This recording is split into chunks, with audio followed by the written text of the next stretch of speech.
బతుకంటే బొమ్మల ఆట అని తెలుసు, కథ అని తెలుసు, కథ అని తెలుసు, కథలన్నీ కంచికే చేరునని తెలుసు, తెలుసు తెర తొలుగుతుందని, తెలుసు తెల్లారుతుందని, తెలుసు ఈ కట్టె పుట్టుకుమంటదని,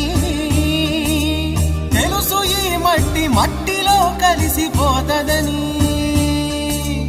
ఇన్ని తెలిసి ఇరకాటంలో పడిపోతావు ఎందుకని? మాయా